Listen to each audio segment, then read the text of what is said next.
بسم اللہ الرحمن الرحیم۔ السلام علیکم دوستوں، کیا حال ہے؟ امید کرتے ہیں ٹھیک ہوں گے۔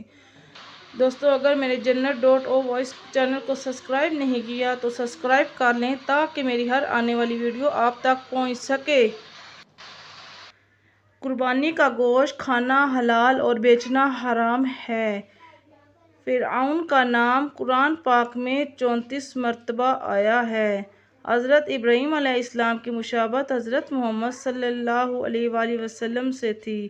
حضور پاک صلی اللہ علیہ وسلم تیز سرخ رنگ کو بہت سخت ناپسند کرتے تھے۔ حضور صلی اللہ علیہ وآلہ وسلم سبزی میں سب سے زیادہ کدو پسند کرتے تھے۔ 7 چیزیں نماز سے پہلے ضروری ہیں۔ نمبر 1 بدن کا پاک ہونا، نمبر 2 کپڑوں کا پاک ہونا، نمبر 3 جگہ کا پاک ہونا، نمبر 4 نماز کا وقت ہونا، نمبر 5 ستر کا چھپانا، نمبر 6 قبلہ کی طرف منہ کرنا، نمبر 7 نیت کرنا۔ حضرت یونس علیہ السلام کا تعلق بنی اسرائیل سے تھا۔ حضور صلی اللہ علیہ وسلم کے چچا ابو لہب کا نام قرآن پاک میں آیا ہے۔ حضرت نوح علیہ السلام کی عمر طوفان کے وقت 599 سال اور 3 ماہ تھی۔ نماز اور زکوٰۃ میں عبادت کا فرق۔ نماز جسمانی اور زکوٰۃ مالی عبادت ہے۔ اہم فرشتوں کی تعداد 4 ہے۔ اللہ تعالیٰ نے برائیوں کو منگل والے دن پیدا کیا تھا۔ آپ صلی اللہ علیہ وسلم کے دندان مبارک شہادت کا سن کر حضرت اویس قرنی رضی اللہ تعالیٰ عنہ نے اپنے سارے دانت توڑ لیے تھے۔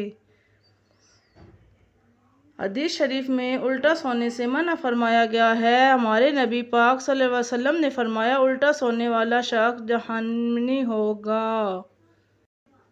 حضرت عیسیٰ علیہ السلام کو 10 محرم الحرام کو آسمان پر اٹھایا گیا تھا۔ سب سے پہلے زمین پر حابیل کی قبر بنائی گئی تھی۔ جنت کے ایک مرد کو دنیا کے 100 مردوں کے برابر قوت حاصل ہوگی۔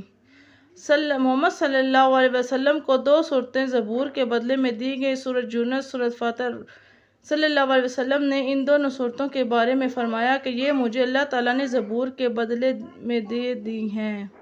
حضرت جبرائیل علیہ السلام نے گندم کے 7 دانے حضرت آدم علیہ السلام کو دیے تھے۔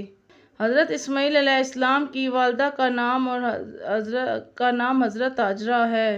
موسیٰ علیہ السلام کے والد کا نام عمران اور والدہ کا نام یوقید ہے۔ سورج گرہن کا دوسرا نام کسف ہے۔ اللہ پاک کی قسم کھانے کا ذکر قرآن پاک میں آخری پارے میں ہے۔ اسلام میں حج 9 ہجری کو فرض ہوا۔ اعتکاف کے لیے روزہ شرط ہے۔ حضور صلی اللہ علیہ وسلم نے حضرت ابراہیم کی وفات پر سورج گرہن پر ارشاد فرمایا، سورج کسی کی موت یا حیات کے سبب بے نور نہیں ہوتے، بلکہ یہ خدا کی نشانیوں میں سے ایک نشانی ہے۔ مٹی کے ڈیلے سے ایک آدمی نہیں بلکہ بہت سے آدمی تیمم کر سکتے ہیں۔ کون سے گناہوں کی شفاعت ہوگی سوائے کفر اور شرک کے؟ باقی تمام گناہوں کے لیے شفاعت ہو سکے گی۔ لائک، شیئر اور سبسکرائب کریں تاکہ میری ہر آنے والی ویڈیو آپ تک پہنچ سکے۔ شکریہ۔